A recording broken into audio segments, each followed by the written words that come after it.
This is our fourth chapter, Chemical Kinetics. Title of the chapter: Definition of Chemical Kinetics, Rate of Chemical Reactions, Rate of Reactions, Factor Affecting Influencing. We have four factor: dependence of rate on concentration, rate expression and rate constant, order of reactions, fourth molecularity of reactions. Next, integrated rate equations. We have derivations, zero order reactions, first order reactions, half life of reactions. We can say first order half life, zero order half life.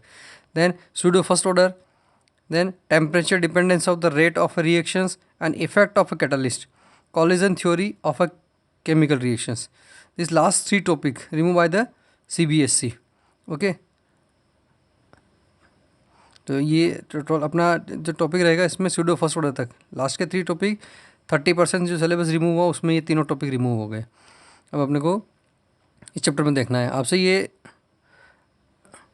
है कि आप इस channel को subscribe करें और bell icon को hit करें और इसमें जितने नोट्स हैं उनको आप रजिस्टर में नोट करें ताकि ये होमवर्क में चेक किए जाएंगे आपके. Introduction. Chemical kinetics. We can say definitions. The kinesis means movement. Okay. The branch of chemistry which deals with the study of rate of a chemical reactions. Okay. The factor affecting the rate of the reactions and the mechanism by which the reactions proceed is called chemical kinetics. Means इसको simple way में अगर समझना चाहें तो ऐसा है, किसी भी केमिकल की रेट पता करना और उसका मैकेनिज्म पता करना, वो है केमिकल काइनेटिक्स. जैसे आप किसी व्हीकल के बारे में अगर बात करें तो वो कितनी स्पीड से चलता है, तो स्पीड ऑफ व्हीकल यानी बाइक है, कार है, आपका स्कूटी है, तो ये सब की स्पीड अलग होती है. तो इसी तरह से वहाँ उनकी स्पीड पता करना और उनका एवरेज पता करना. तो यहाँ पर भी ऐसे ही है, अपन किसी केमिकल रिएक्शंस की रेट पता करनी है यहाँ पर अपने को. Okay. Next, the classification of reactions. तो we have 3 type of chemical reactions: fast reaction, slow reaction and moderate reaction. So we can say the very fast reactions, the example is the precipitation of a AgCl. Then neutralization reactions. Neutralization means we can say acid react with the base. This process is called neutralizations. Okay, salt plus water as a result. These reactions complete within a fraction of seconds. Okay, so consider as a fast reactions. Next, very slow reactions. Example is the rusting of iron. It means rusting of iron time as a 15 days, we can say 15 days, 10 days, 6 months, 3 months, this type rusting of irons. Okay. Then reaction taking place at moderate speeds. Example is the hydrolysis of starch. Okay. Next topic is rate of chemical reactions. The rate of reactions can be defined as the change in a concentration of a reactant or product in a unit time. Okay, change in concentration of a reactant and product in a unit time is called rate of chemical reactions. Okay, next, the types of rate of reaction means we can say average rate. Okay, this is the rate of reaction, average rate. The rate of a reactions measured over a definite time interval is called average rate of a reactions. This rate of reaction we can explain with the help of graph. Okay, the concentration of reactant versus time. Okay, the reactant converted into product.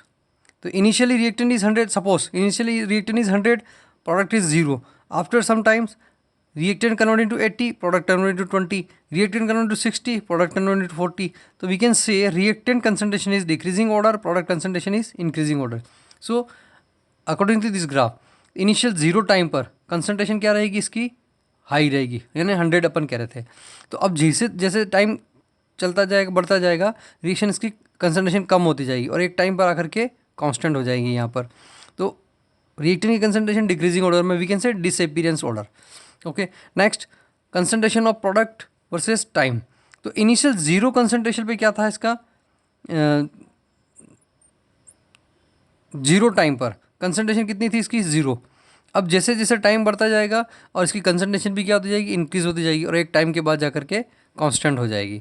इसको अपन calculate कर सकते हैं। अब average निकालना है तो किसी 2 points के बीच का एवरेज निकालेंगे अपन यहाँ से, जैसे यहाँ से यहाँ तक का ले रहे हैं, यहाँ से यहाँ तक का ले रहे हैं, तो we can say del T means T2 minus T1 del R means R2 minus R1 del P, P2 minus P1। अब इसका जो रेट के रेस्पेक्ट में लिखेंगे अपन, कैसे लिखना है, average rate of disappearance of R, okay, is equal to minus decreasing concentration of R by time taken.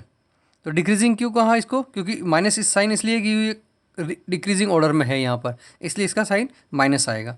और फॉर्मूले के फॉर्म में अगर इसको अपन लिखेंगे तो ये हो जाएगा यहाँ पर minus del concentration of R by del T, okay. Same with the product, the rate of appearance of product, यानी यहाँ ये बढ़ रहा है, इंक्रीजिंग होता है appearance, is equal to plus increasing in concentration of product, increase in concentration of product by time taken, तो plus del concentration of P del T. This is the next instantaneous rate. Instantaneous rate means किसी particular time पर अगर अपन किसी concentration calculate करते हैं, particular time means यहाँ अगर किसी इसी पर्टिकुलर पॉइंट पर अगर अपन कंसंट्रेशन कैलकुलेट करेंगे तो ये इस तरह से आ जाएगा इंस्टेंटेनियस में। ये ऐसे इसको स्लॉप लेकर के अपन कैलकुलेट कर सकते हैं, यहाँ पर भी इसमें स्लॉप लेकर के इसको कैलकुलेट कर सकते हैं यहाँ पर पर्टिकुलर टाइम पर। The rate of change, the rate of change of concentration of any one of the reactants or products at the particular instant of a time is called instantaneous reaction। जैसे instantaneous पे आप slope डाल करके particular इसको calculate कर सकते हैं। अब फॉर्मूले के फॉर्म में कर लेंगे, del T equal to zero अगर है, डिफरेंशियल जीरो है, तो rate instantaneous equal to minus D R by D T, और equal to D P plus dp by dt, this is the formula। then unit of rate of reactions, अब इसकी unit अगर निकालनी है अपने को तो यूनिट कैसे कैलकुलेट करेंगे अपन, ये हो जाएगा unit of rate are rate रहेगा कंसंट्रेशन टाइम इनवर्स, तो ये कंसंट्रेशन बाय टाइम इनवर्स, तो कंसंट्रेशन किस में लेंगे, मोल पर लीटर, और टाइम सेकंड इनवर्स में, we can say mole per litre per second, okay. और फॉर गैसियस रिएक्शंस के लिए एटीएम पर सेकंड, ओके। तो overall rate of reactions, overall पूरी रिएक्शंस की रेट अगर कैलकुलेट करना है तो वो कैसे कैलकुलेट करना है, see when there are several reactants and products the individual rate of the various components may differ as they would depend on the stoichiometric coefficient. Example, see A plus 2B twice B gives thrice C plus 4D, okay। अब यहाँ पर अगर अपन simple सा पहले देखें तो इसका coefficient 1 है, इसका 2 है, इसका 3 है, इसका 4 है, तो इसी हिसाब से ये डिसअपीयरेंस है और प्रोडक्ट के फॉर्मेट में बनेगा। तो rate of disappearance of B की rate of disappearance equal to 2 into rate of disappearance of A, why because both are the 1:2 के रेशो में है यहाँ पर ये, ठीक है। The rate of formation of C की फॉर्मेशन देखना है तो we can say 3 into rate of disappearance of A, 3:1, यानी इसके कंपेयर में ये 3:1 है। अब डी के रेस्पेक्ट में देखना है तो rate of formation of D is equal to 4 into rate of disappearance of A, why because 4:1 ratio. See इसको अपन फॉर्मूले के फॉर्मेट में कैसे लिखेंगे वो आगे देखना अपने को। See to define the unique value for the overall rate of the reactions we divided the individual rate by the respective coefficient and equate their sign. अब इसको फॉर्मूले के फॉर्म में लिखना है ओवरऑल रेट, तो we can say minus del A by del T 1/2 minus 1/2 del B by del T is equal to plus 1/3 del C by del T is equal to plus 1/4 del D by del T.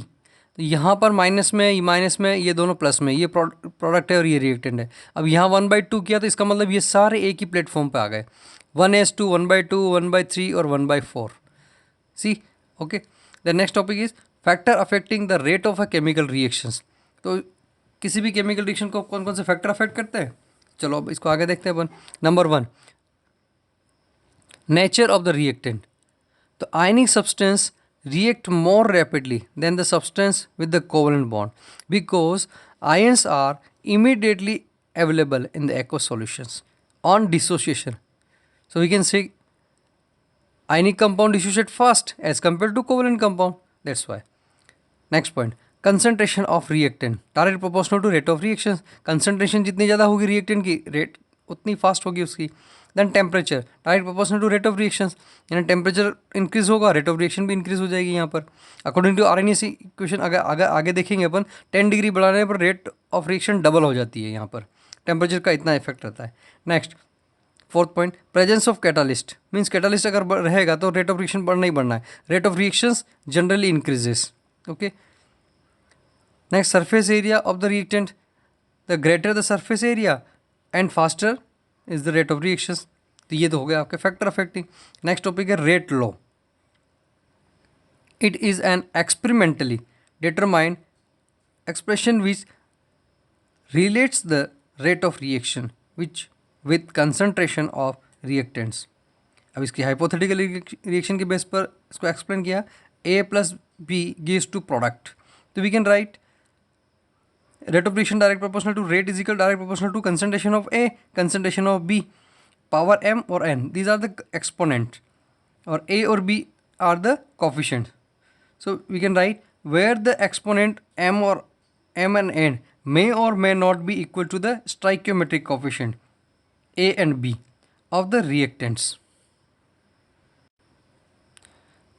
See, rate is equal to K, concentration of A, power m, concentration of B, power n. See, K is proportionality constant called rate constant.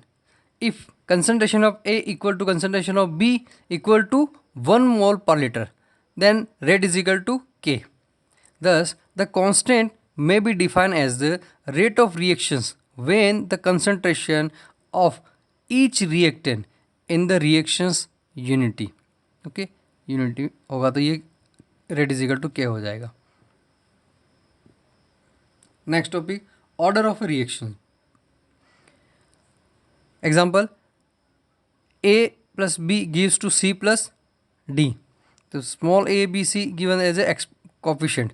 Rate is equal to K, concentration of X, concentration of A into concentration of B, X and Y as a exponent. The sum of these exponent X plus Y gives the overall order of a reactions, where X and Y represent the order with respect to the reactants A and B respectively. Hence, the sum of power of the concentration of the reactants in the rate law expression is called the order of that chemical reactions. ये जो x और y दिया हुआ है इनका सम करेंगे तो वो सम आ जाएगा आपका order of reactions.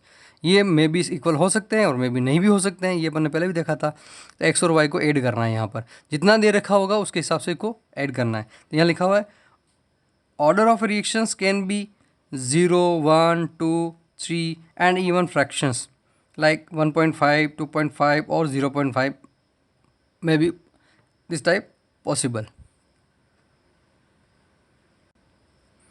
Next, unit of rate constant. And rate constant is equal to K, concentration of A, concentration of B. तो K का निकालना अपने को तो रेट के डिवाइड में इसको नीचे भेज देते हैं. K is equal to rate divide by A, concentration of A, concentration of B. तो वी कैन राइट रेट को किस फॉर्मूले लिख सकते हैं, concentration divide by time into this concentration 1 by concentration power n. जितनी भी x और y की वैल्यू रहेगी वो यहाँ रख देंगे. अभी यहाँ पर अपन zero order, first order, second order, third order के लिए इसकी यूनिट कैलकुलेट करना है अपने को. तो यहाँ देखिए आप इसी फॉर्मूले को फॉलो करते जाएंगे अपन. तो कंसंट्रेशन बाय टाइम है तो इसकी कंसंट्रेशन कैसे हो, मोल पर लीटर. टाइम किस में ले रहे हैं अपन, सेकंड में. और यहाँ पर 1 बाय कंसंट्रेशन, उसकी पावर आ गई 0. Why because zero order reactions concentration पर डिपेंड नहीं करती है. तो ये तो ज़ीरो हो गया, तो जो ये वैल्यू रहेगी वही इसकी यूनिट हो जाएगी. तो मोल per litre per second, this is zero order unit. Then first order mole per litre by second, 1 by mole per litre, और 1 से हैं तो 1 से 1 कैंसिल हो गया, तो यहाँ बच जाएगा आपका सेकंड इन्वर्स। तो फर्स्ट ऑर्डर की यूनिट हो गई सेकंड इन्वर्स। सेकंड ऑर्डर में मोल पर लीटर बाय सेकंड, तो 1 बाय मोल पर लीटर का स्क्वायर, तो इस यहाँ से एक कैंसिल हो जाएगा, तो एक वैल्यू बच जाएगी यहाँ पर। तो उसको ऊपर यहाँ लिखेंगे तो क्या हो जाएगा, मोल इन्वर्स लीटर और सेकंड इन्वर्स हो जाएगा। थर्ड ऑर्डर के लिए मोल per litre by second into ये हो जाएगा 1 बाय मोल पर लीटर का क्यूब, तो 1 से 1 कैंसिल होने पर यह स्क्वायर बच जाएगा, तो अब ये वाली वैल्यू स्क्वायर में आ जाएगी यहाँ पर। तो मोल इनवर्स स्क्वायर और लीटर स्क्वायर और second inverse, these are the unit of order. Zero order, first order, second order, third order, ये इनकी यूनिट लिखी हुई है। इस पर क्वेश्चन पक्का आता है और इसके हेल्प से अपन उसका आंसर पता कर सकते हैं कौन से ऑर्डर की रिएक्शंस हैं, और ये यूनिट पूछते हैं एग्जाम में, इंपॉर्टेंट है। Next topic, molecularity of A reactions. The number of reacting species, atom, ions और molecules taking part in an elementary reactions which must collide simultaneously in order to bring about a chemical reaction is called molecularity of reactions. Okay, then classification of molecularity of reactions. So we have first unimolecular reactions, when one reacting species is involved in a chemical reactions. Example, NH4 NO2 gives N2 plus twice H2O. Bimolecular reactions involving simultaneous collision between two species. Example, twice Hi gives to H2 plus I2. Then trimolecular reactions involve simultaneous collision between three reacting species. Example, twice NO plus O2 gives twice NO2. The reaction with molecularity greater than 3 are very rare. Mechanism. We can explain with the help of mechanism. The reaction taking in a one step are called elementary reactions. यानी एक ही step वाली reaction को कहेंगे elementary reaction, first step को। When the sequence of elementary reactions gives us the product, the reactions are called complex reactions. यानी बहुत सारी अगर elementary reaction है उसको complex reaction कहेंगे। The overall rate of a reaction is controlled by the slowest step in reactions is called the rate determining steps. अब ये जितनी reactions steps थी उसमें से जो स्लो रिएक्शन स्टेप होगी वो ही रेट डिटरमाइनिंग स्टेप कहलाएगी इसमें। ठीक है, चलिए नेक्स्ट देखते हैं। Complex reactions can be represented as a series of elementary step. Example, twice H2O2 gives twice H2O plus O2 in the presence of I minus alkaline medium. Experimentally, we can write rate is equal to minus d by dt concentration of H2O2 is equal to K is equal to concentration of H2O2 concentration of I minus. Evidence suggests that this reaction takes place in two steps as follows. First step, H2O2 plus I minus gives to H2O plus IO minus. This is the intermediate and this is slow step reactions. Okay. Step second, H2O2 plus IO minus gives H2O plus I minus O2. This is the fast step reactions. So we can say slow step reaction is rate determining step, यानी इसका order कितना होगा वो इस reaction से पता चलेगा, slow वाली इस रिएक्शन से पता चलेगा। See, the first step being slow is the rate determining step. Thus, the rate of formation of intermediate IO minus will determine the rate of reactions. यानी इससे पता चल जाएगा इस रिएक्शंस की रेट क्या है और ऑर्डर कितना है। ये अपन मैकेनिज्म से ही पता लगा सकते हैं। किसी रिएक्शन को देख करके आइडिया नहीं लगाया जा सकता है कि इसका ऑर्डर कितना है। यानी मोलिकुलरिटी तो देख के पता लगाया जा सकता है, बट ऑर्डर के लिए by experimentally we can calculate.